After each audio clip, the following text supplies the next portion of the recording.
kastoo wasaaradda horumarinta jidadka Somaliland ay soo saartay nidaam sharci oo lagu qaadanayo sharciga aqoonsiga wadista baabuurta kala duwan ee gaadiidka xamuulka iyo baabuurta yaryarba nidaamka sharci ayaa ah buugga sharciyada wadooyinka oo aad soo akhrisanayso isla markaasina imtixaanka lagaaga qaadi doono waxyaabaha buuggan ku qoran ee sharciyada wadooyinka haddii aad ku guulaysatay imtixaanka lagu siin doono aqoonsiga wadista baabuurta dalka ayaa guud ahaanba Somaliland wadooyinkeeda ay ka maqan yihiin intooda badan calaamadaha hagista wadooyinka ee ku tilmaami lahaa dalcadaha gooradaha iyo meelaha loogu talagalay in ay maraan dadka xoolaha intooda badan calaamadaha sharci aad ku qaadanayso aqoonsiga wadista baabuur oo aanay indhaha u qabanayn inta badan habeen iyo dharaarba iyadoo shilalka ugu badan ay ka dhacaan gooradaha dalcadaha iyo meelaha wadooyinku ay ku dhamaadaan sidoo kalena meelaha dadku ay maraan calaamadaha bedelkeeda laga dhigo dhisme loo yaqaano askariga jiifa ayaa TV-ga caalamiga ah ee Bulsha TV isagoo u kuurgalaya waxa uu wax ka weydiiyay qaar ka mid ah wadayaasha baabuurta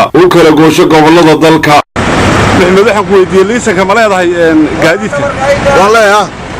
Itoobiya iyo Somaliland wallahi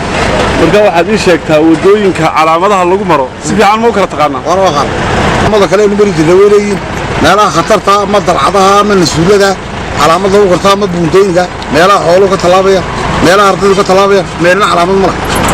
marka qoraal ahaan ma ku barateen qoraal waan ku baranay dalka ku yaalan baan ku shaqeyn karaa ee kuma naaragal kan marka wasaaradda ku shaqeynay maxaa u sheegay xoolo ka talaabayaan oo calaamad lagu dhajiyo xoolo lagu sawiray meelaha ardaydu ka talaabayso arday lagu dhajiyo calaamadaha ardaydu buugaagtiisa ku taalo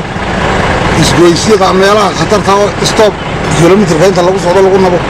waxa soo dhaba ka waran ilaa habeenkii ka waran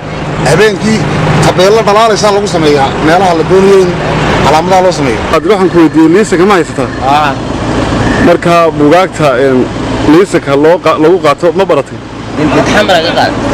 ma laha meel mooyane calaamaday liisan lagu siiyay wax loo baahan yahay in la sameeyo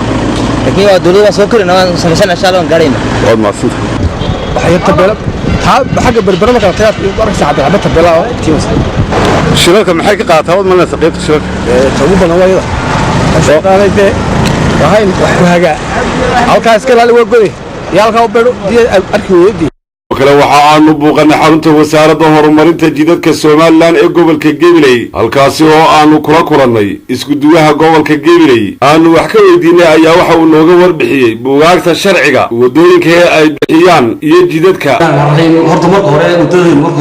oo duug ahayd ka bacdi wadada duugada wax calaamado marka hore ay ma jirin iminka sababta cusub oo la soo wadadaas insha Allah waxaan filaynaa insha Allah dilahay hado ina calaamadihii oo dhan laga heli doono hadii la yiraahdo insha Allah mustaqbalka lagu sameeyo oo wax badan isbedelaya mar hadii ay wadooyin cusub samaysanay